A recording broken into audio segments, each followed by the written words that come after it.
Today, we are going to be talking about slowly releasing control and training our children to manage their own daily hygiene and how our bathroom setup can help support this independence. Welcome to the Prepared Enough podcast. I'm your host, Natasha Mila, former teacher, mom of four, and firm believer that a well-prepared home can do a lot of the heavy lifting for you. In this podcast, we'll explore ways to design organized, intentional spaces and rhythms that build your child's responsibility and bring more ease into your day. The simplest adjustments often make the biggest impact. We will chat all about the tiny tweaks you can make as your children grow. If you're ready for your home to work with you, not against you, you're in the right place. Hit follow and let's get started. Hello. Welcome to another episode of the Prepared Enough podcast. First, I want to thank everybody who rated the podcast last week. I asked and you answered. Woo! There are so many podcasts out there, so thank you for choosing to take the time to rate this one. Apparently, if you get like 50 ratings, you're in the top 2% of podcasts, so let's keep it up. And if you haven't rated yet, please do. Now, listen, I have to say this because it's important. I don't actually care if I'm in the top 2% of podcasts. What I do care about, though, is having some credibility. So when a mom comes upon an episode, she thinks, oh, this seems like something people have listened to on this topic. Maybe I'll take a listen. And so now I want the credibility, really, that I'm like, oh, people are actually listening to me now that I'm actually encouraging people to rate the podcast for the first time ever. Apparently, like most podcasts have 0 ratings, which makes sense because it's something that you just don't even really think about. You know that people are like listening to it because you can see, but you can't, like, I just never said, oh, please go rate it, right? Okay. So anyway, now I just have this number goal of like 50 ratings for the sole purpose of being able to reach somebody who could use the content. I'm creating it anyway, so I might as well help somebody, right? Like help another mom, right? Anyway, I hope you know that podcasts don't make any money or anything. I don't have sponsors because I choose not to take my time to find people to sponsor this podcast. I take the time to create the content instead, and I have only so much time, right? I don't have like a team behind the scenes. It's just my little human self sitting on my couch or on my countertop or kitchen table while the kids are playing quietly or still sleeping in the mornings. So me having more ratings or people listening means I gain nothing, really, but the satisfaction of being able to spread knowledge of something that I'm pretty okay at. So go rate it if you haven't already. Okay. Anyway, how is everybody? How are you? We are feeling done with winter. We are like in the done with winter slump, kind of, because it's been so nice out lately. Everybody in the house is like more snippy with one another. And as usual, we had this like surprisingly warm weather in February, and every year that gets me way too excited and hopeful.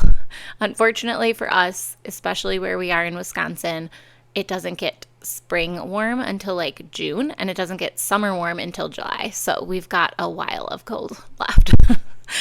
But I'm pretending like it's going to be spring soon. I haven't actually started my seeds, which I usually start by now. I'm hoping to do that next week, but I am planning, this is our like random update that I'm sharing apparently before I get started on the podcast. I'm planning to do both standard milk jug starts and snugs. Snugs are seed snails inside of milk jugs. Haha, snugs. Okay. If this makes no sense whatsoever to you, just to know that you can survive in this world without ever knowing what a snug is. Okay. But I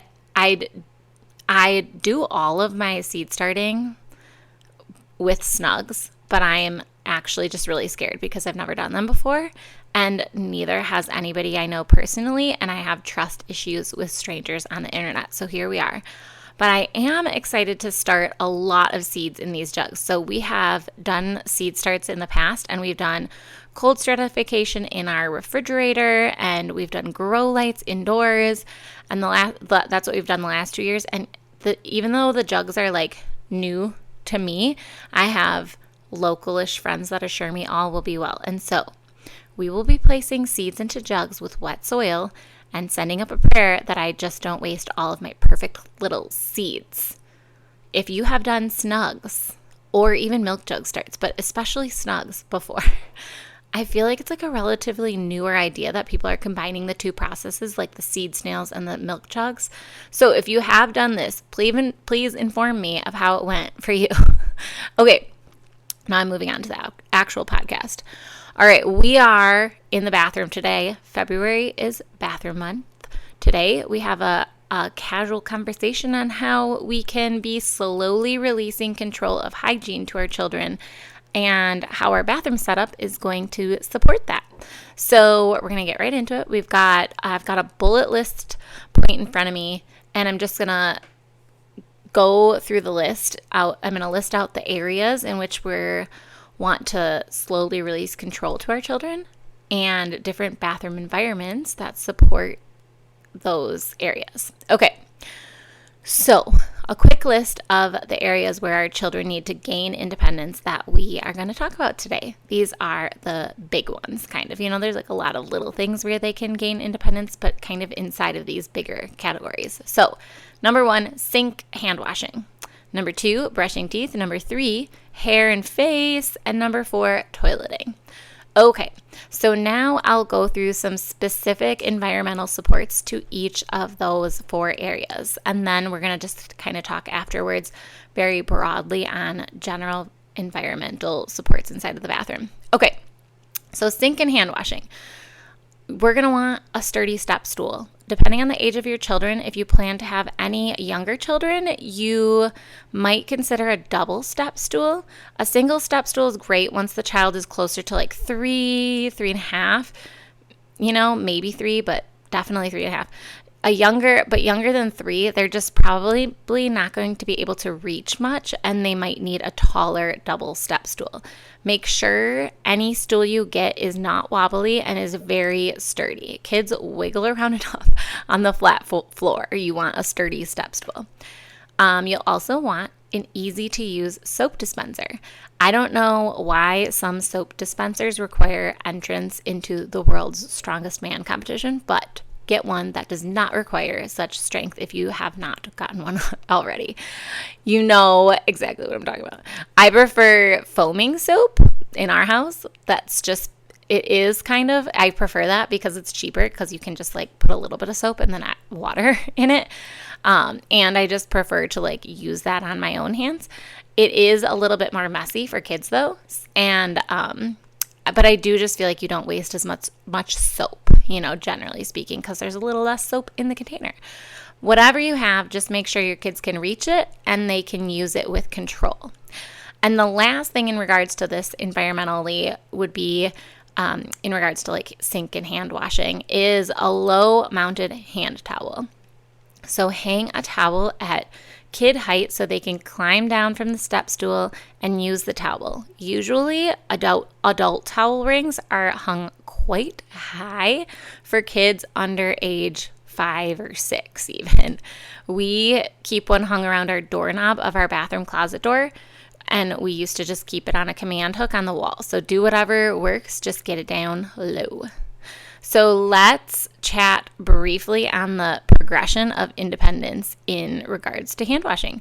So little kids are going to need full support, right? You're going to have to work with them at every moment, helping them know it's time to wash their hands, helping them climb up the step stool, helping them turn on the water, helping them with the soap, helping them climb down, helping them dry hands, helping them wipe any dripped water off of the countertop. Obviously, you're going to slowly release those things. I personally think it's helpful to think of releasing one part at a time in this fashion. The I do, we do, you do. So you can kind of start by doing it for them, and then you work together to do it together. And then slowly you get to a point where they're doing it by themselves. So the we do part is usually obviously the longest, because you're kind of slowly releasing them to a point where they can do it themselves. Kids generally want to be independent, so usually they are happy to try when they're young. The problem is when they're older, you run into the problem of them not doing what they should be doing more when they get a little bit older, which is ironic. Okay, so just kind of slowly releasing I would like recommend if you're at the beginning stages and you have like a 1-year-old and you're like, how do I get them to do this independently? I would say, okay, well, start by like having them climb up the stool by themselves, and just one thing at a time you're releasing, right? So kind of breaking down the task into little tiny tasks and then releasing each little tiny task slowly to the child. Okay, going on to toothbrushing, whatever. You are going to want, here's some environmental things that you're going to want to have: a toothbrush and maybe toothpaste at the child's height. So this is going to depend on the age of your child and their independence. Any dentist I've ever chatted with has suggested brushing my kids' teeth as long as possible because they just simply are not good at it. They just aren't as good at it as they should be. We compromise in our house, and I brush at night. My kids brush independently in the mornings. I brush at night with a fluoride toothpaste, and we keep this out of reach of the 1-year-old in our house who likes to eat toothpaste. We do keep a non-fluoride toothpaste at child height for our bigger 3 to use in the mornings. This also stays out of reach mostly of the 1-year-old unless it's like accidentally left out. Oh, I'm sure you can hear my oven in the background. See, this is what I'm talking about. I just am recording at my kitchen table right now, and my kids are playing. So I'm going to go turn it off. All right. I'm going to leave that in the recording so that you can hear me say that, because I do think sometimes it's nice to know that there's just like a regular human sitting on the other side of what you're listening to. And I'm just making bread, we're just chilling in the kitchen making bread. And I actually have a baby on my back today because, he's not a baby. He's 1 years old, but he wouldn't nap today and he slept like poo last night. So he's on my back. I'm just recording here on the counter. Okay, real life. Okay, so toothbrushing, we talked about toothpaste. Not doing a fluoride at like kid height is maybe something to consider if you have little kids. You might also consider a sand timer or something like that to help kids learn the appropriate length of time for teeth brushing. We don't have these in our house, although I have always thought about getting them, and I always say, oh, I'm going to get these, and I just never do. I do think that I might get them now that the kids are kind of being more independent with brushing their teeth, especially in the mornings, and our 3-year-old obviously is just really not that great at it. So I think I might get one of these for him. Our 6-year-old is really good about brushing for a long time and kind of like singing the alphabet like 85 times while she does it. So yeah, it's just kind of an age thing. So we might get these. You might also consider some type of pre-measured toothpaste pump, or they sell like these little caps of sorts that help with toothpaste waste. Again, we don't own either of these things, but I definitely could see the benefit of having these because our kids just really struggle with the toothpaste sometimes. Okay. Again, so those are like the 3 environmental aspects to toothbrushing. Again, follow the I do, we do, you do method. The we do part is the longest. It is the entire time that you are releasing full control to them slowly. So we are personally smack in the middle of the we do release of brushing teeth, and I'm holding on to control of this one as long as possible because I just do care about trying to keep teeth well cared for. But yeah, so again, with the sink and hand washing, you kind of broke that up into different parts. This part, toothbrushing, is going to be broken up into different parts too, and you can think of it in ways like little parts that it could be broken up into is like you're getting your toothbrush out of the basket or wherever it's stored. You're getting the toothpaste. You're putting toothpaste on your toothbrush. You are brushing your teeth. You are putting the toothbrush in the sink, and you're rinsing the toothbrush off, drying it, and putting it away. So there's a lot of little parts, and each part can be slowly released to the child. Hair and face, moving on. Hair and face, pretty straightforward here. A low height for all the materials, like a washcloth basket, a hair basket full of like a spray bottle of water, brush, comb, rubber bands, boy hair stuff, whatever it is that you use most days, keep all those items down low. For sink use with washcloths, you're going to want that step stool. And if you're having your kids wash their faces, and you might consider a lower mirror so that kids can wipe their faces after meals or spray and brush their hair and see what they're doing. So those kind of things. So those are all the environmental aspects. So you got low, height for all the materials. Obviously, a sink use for washcloths is going to require a step stool and a low mirror. Same thing with all of these things. It's just you thinking about what you normally do for each of the hair and face routines and slowly releasing each part to your child. Okay, toileting. The setup here is going to range greatly between potty training and regular toilet use. During potty training, you might consider having a child-sized potty chair. We potty train before age 1.5, so this is a must for us. I'd recommend a small potty chair toilet over a child-sized toilet seat insert if you are potty training any age before age 3, even like early 3. After 3.5, you can probably get away with the insert you put on the top of your regular toilet seat. Kids just like to have their feet on the ground when they're going to the bathroom, reasonably so. Like if you were going to the bathroom and you wanted to go number 2, try to like lift your feet off the ground. I feel like just isn't very comfortable, right? So a step stool, maybe even a double step stool for the height, is a must when using the child-sized toilet seat insert. We do not have this. We have just like a potty chair, and then they just use the regular toilet, and they kind of just hold themselves up on the seat once they're 3. The child should be able to reach the stool, though, and place their feet on it, preferably flat when they're using the toilet. Again, once your kid kind of learns how to use the toilet, it's not as important because sometimes they don't mind having their feet dangling and whatnot. But when they're in potty training, they do like to have their feet on the ground. Toilet paper is going to be needing to be reached by the child while they're on the toilet.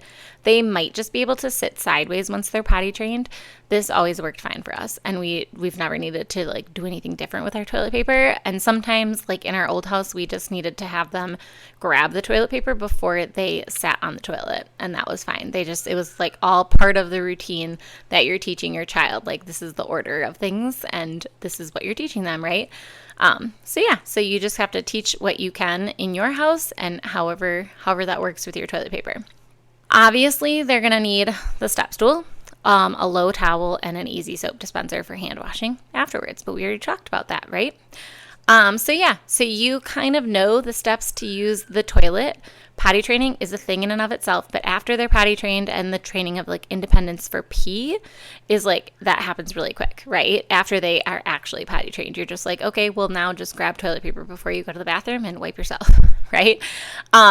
Poop comes later with the whole like being able to actually reach your butt and wipe poop well. I figure I'm not going to have a high schooler ask me to wipe their butts, so I have allowed for some relaxed independence here because they are just so gross with poop. I help often and for a while. So as long as I know that they can wipe their booty at school, I do not mind helping them at home. So basically, they just have to prove that they can do it, and then they can ask for help whenever they want to hear. Okay, so again though, like the toilet, we talked about it throughout all the other ones. You're just going to kind of break apart your toilet routine depending on where your materials are. It might be like pull out your step stool, put it in front of the toilet. You're going to grab toilet paper first, or you're going to sit sideways, whatever it might be. Break apart your specific steps for toileting at home and then release independence slowly to each one of those steps. Okay, so we talked about designing your bathroom spaces with kids' independence in mind, and now I'm just going to tell you 2 things that I find super helpful, and then I'm going to list out some general storage and organization ideas that support children and their independence, just like general organization stuff. Okay, so 2 things we find super helpful. 1, a morning checklist. 2, a daily hygiene caddy, which we talked about last week. So 1, a morning checklist. A morning checklist is super helpful. I know I've preached this many times before if you've listened to this podcast. It has helped our families so much, especially now that we have 4 kids to get out the door in the morning. I can't clean up from breakfast and get myself ready and remember who has done what and who needs to do what still. So the morning checklists filled with what each child needs to do to get ready for the day is super helpful. You might consider making the checklist in a specific order, like one that makes sense for your morning getting ready. To a daily hygiene caddy. Last week we talked about how to make a daily hygiene caddy. Having one of these, so go listen to that podcast if you're interested in that. Having one of these is really helpful for us. I like it because we can bring it out onto the couch, and it's like a visual reminder of all the things that need to get done for each child, right? It's also nicer for me to sit on the couch and do the girl's hair instead of doing it on our tiny bathroom floor. So yeah, I like it in caddy form, I should say, for that purpose, instead of just like a regular basket or like lower shelf storage. Okay, general storage and organization that support children. Number one, low bins instead of drawers, ideally. Having something more visible like this increases the child's follow-through and independence. Clear drawers might be a secondary option if you are in a tiny space, but most often we have the space and we just have too much stuff. So occasionally, though, there are homes or apartments where storage and general living space is extremely small, and having clear drawers could be a good alternative to low open bins. Having things really pared down and decluttered is always helpful. A lot of times we just have too much stuff and it just gets complicated and kids can't follow through. 3, keep just one item per function. So 1 hairbrush, 1 toothbrush, 1 toothpaste. You can always store away extras that you buy in a pack. If you want to have more of one, more than one rubber band or more than one clip in their space, this is okay. What you can do is create a small closed container full of rubber bands. Now you have like one container of rubber bands, right? So I recommend with things like rubber bands or clips or little things like this that you do put it inside of a closed container that your child can still open. This helps them get what they need without like accidentally spilling all the time. Like when they're trying to reach for their hairbrush, they might accidentally knock rubber bands out of the container and whatnot. So I do recommend like a closed container that they can still open, or even if they can't open it right now, that can just be something that you release independence to slowly, right? Our kids are really close together in age, so a single caddy works well for us. But if you do have kids spaced apart further, or you have older children, giving them their own individual caddy or own individual basket would be a great idea. Okay, generally, less stuff equals fewer decisions equals more independence. Simple is always better and more easy to manage for a child. So whatever you are doing in your bathroom, if you can make it simpler, go do that. Okay, so if you are looking for a place to start in all of this talk and you just don't have time today to like reorganize your entire bathroom, but you're feeling like super motivated to do something, here are 4 high impact starting points. 1, move a step stool into the bathroom. 2, go get a command hook and hang a towel down lower. 3, put their toothbrush and toothpaste in a reachable location. And I would add in, if you really can, if you have a second, put in a hairbrush down low too. And 4, write a quick visual morning routine checklist. This can be just like scribbled on half a sheet of paper and hung with a magnet on the fridge or with tape in the bathroom. Like you might just write, clear table spot, after breakfast, make bed, get dressed, brush teeth, do hair. Perhaps you want to add like packing a backpack if your kids go to school. If your child cannot read, draw pictures. These 4 things should only take you like 20 minutes to accomplish, and it was going to make such a big difference in the amount of nagging that you do tomorrow morning. So if you can go do something for 20 minutes, those are the 4 things that I would recommend doing. Independence in your children is going to be both taught through instruction and encouraged through accessibility to items. Okay, that is all. I'm done talking now.